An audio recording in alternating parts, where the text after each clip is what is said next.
Cameron Stewart of Locked On Baylor, who will certainly have an opinion of this conversation. I do bring SMU to the Big 12. Bring SMU to the Big 12 is the yes or the no here. I do have an intern who runs the Locked On Big 12 Twitter account, and he posted a case for SMU to come to the conference. And people were so torn on this. Flatland Sports, who posted a ton on Twitter, hot take, always wanted SMU in the Big 12, along with every other Southwest Conference or Big 8 school. And Raider Tie, if my knowledge of the bylaws are correct, they need 3/4 of a vote by current members. Why would other Texas schools dilute the conference? And there are so many thoughts back and forth. Should the Big 12 just do it? Is it time to spec? You know what? That death penalty thing was a long time ago. It was so long ago. Dave Bliss was your head basketball coach. Should we just go ahead and let them in? Because they do kind of give you a rival for pretty much everyone. I mean, I'll say this. I would much rather have SMU in here than Cincinnati or UCF or maybe even West Virginia. Although the thought of losing Mountaineer Paul would be devastating to me. Don't do that. No, please. I would rather, and I'd rather have them than the Arizona schools. I know those schools bring something to the Big 12 for sure. But to me, this is a truck stop league and it runs through Texas. I would love to have SMU in there. And I still think that people overblow the whole Dallas thing because, as we know, Dallas is not a one college town. Houston's the same way. They're pro sports towns.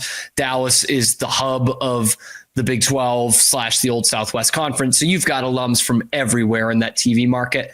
So it's not like that. But I will say, like, SMU has stepped up to the big time to some extent, right? They've got, they used to have good basketball 8 or 10 years ago. Not so much anymore, but they have a nice basketball Larry arena. Brown, right? Yeah. It's some good teams, man.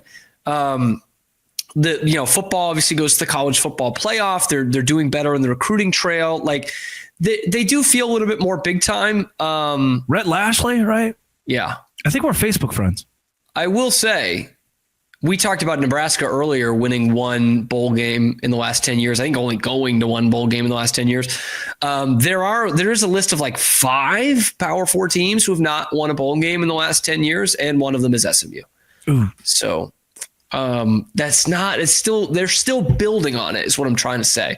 Like, it's been impressive so far and the money they've raised have been impressive so far, but it's got to be sustainable. That said, I'd take them in the Big 12. I'd take them over some of those other teams. I know that's not exactly how it always goes, but just as from a fan standpoint and, being a fan of a team in Texas, I'd much rather be playing SMU than I would Arizona State. So I just see them as such a bottom feeder because for 30 years, they really sucked. And honestly, that kind of goes for a couple of the schools the Big 12 brought in. Colorado was not good at football. Correct. For a long time, not good at football. And Houston's never really carried that brand consistently post Southwest Conference. Yeah, Bill Yeoman days. Yeah, it's been a while. Rice was good once upon a time. SMU just falls in the category of bad for a long time. So not to say the Big 12 hasn't added schools that were not football powerhouses, but this kind of move would need to answer the following question. Is SMU going to legitimately give you a new market? Because people love to say that Dallas-Fort Worth are the same thing, tie them together. The airport is a little bit of both of those mixed with Grapevine. Shout out to Grapevine. I lived there for 5 years. You were there for 8 in the state of Texas. No. Dallas and Fort Worth are two very different entities, very similar markets. TCU and SMU are very different schools, very similar donor bases, very similar money that's trickling through them. You're kind of just signing on a second TCU. And do you need... When Texas Tech has the oil money and BYU has the NIL and Utah has the championships in conference play and Rose Bowl appearances, do you need a second TCU who hasn't done much for you lately? I mean, no. And the market, they don't have the market. TCU barely has the market. And yet they did go to the national championship. Like, I don't know if we already have the team in TCU who's been good. And like Baylor knows it too. Baylor doesn't have any of the markets, right? Dallas is more UT A&M than it is SMU TCU. It just is. So no, that's the ultimate thing is you're not gaining a market. I made that argument that you barely did when you added UH. You kind of had that market already.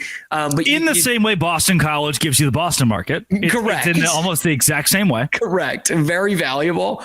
But I think that was a move of like, oh man, we have lost a little bit of this when A&M left 10 years ago. Let's bring in a Houston. So no, I don't think SMU brings you anything like that. It just brings you kind of the things that some of the local fans want, because you mentioned that they haven't been good. I mean, obviously made the playoff last year, but overall the last 30 years have not been good. I think they would throw it back at you of, well, that was TCU for a while.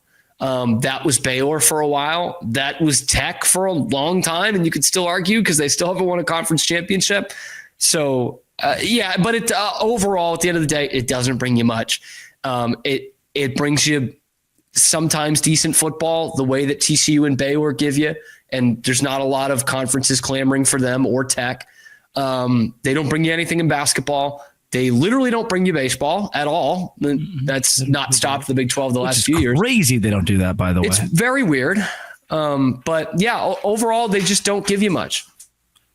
It's the Uncle Baby Billy quote from Righteous Gemstone. I'm not asking for the world. All I need is an 8-ball and $2 million, which is in essence what SMU said to the ACC. Like, look, SMU has been running around the house with a pickle in their mouth. Okay. They have been misbehaving in the past. They wanted to go to the ACC on quite the discount and found their way in with an 8-ball and $2 million. Hello to a new conference. Payday's coming. And that, hallelujah. There will be one. And that alone, they went to the college football playoff. They give you good football right now. That alone may be the biggest thing that leans me toward fine. Sure. Let them in. It's not the rivalries. It's not the brand. It's not the history. They're cheap.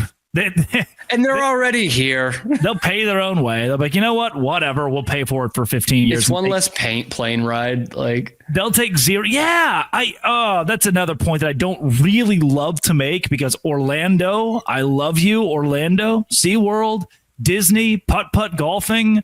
There can be a vacation destination. Cincinnati is not as much. And so now when Baylor plays at Nippert, it's like, oh, that's not, I got to go up there. Whereas DFW is a sneeze away from the campus at SMU. You can just get there and go. And that's convenient for every Texas school. It's a driving location for all the Texas and Oklahoma schools. And it makes it convenient for BYU, who just hops to Salt Lake, gets on a plane, goes to Dallas. That's much easier than getting to Cincinnati, or even, I can't even imagine the process that goes into getting to Morgantown. And not even Morgantown to Lubbock. Oof. Right. Not even picking on West Virginia, Lubbock. I can't imagine the process to go from Orlando to Lubbock. I've been in that airport, and it's got a great little country bar that only plays like George Jones and John Prine, which rocks, by the way. And the beers are super cheap. They have Dallas Blonde. That's kind of it. What? But no Chili's? No. There's basically one restaurant and a coffee shop and a vending machine in the Lubbock airport, and they haven't renovated that place in at least 30 years. Like bigger than Waco still. I don't think they ever heard about 9/11. I don't think anybody even told them security-wise that was a thing. They've just left it off the table. It was the first time I walked in, I was like, so where do I check in? They're like, I don't know. Just get on a plane. I was like, what? You looking for smoking or non-smoking? Yeah, it can't be legal. We would add an SMU who keeps you from having to deal with those things when you go to the airport, and that's all that I want as a Big 12 fan is convenient airport rides. Where can folks find more of your work or whatever? My greatest work is on Twitter, obviously, at Real Cam Stewart. Locked On Baylor every day, man. And hey, if you got some hockey fans here, Locked On NHL Game Night, 7 nights a week. I'm on for 4 of them typically. We're recapping literally everything that happens. Your Dallas Stars, my pick to win the Stanley Cup, are in the second round. I've got the Stars in 5. You can catch me on there as well. And all part of the Locked On Networks. You're still supporting us. Yep. Go Utah Hockey Club. They're not in the playoffs, but they're out there and they're in the conference. Jake Hatch smiles for the first time this show. Florida Panthers, are they still around? They're still around, unfortunately. You got to behead those dudes. Beat the Lightning. Yeah, that's those Panthers are crazy. This has been and always will be Locked On. Thanks for making it your first listen every single day. Crossover Baylor and Dose Grande.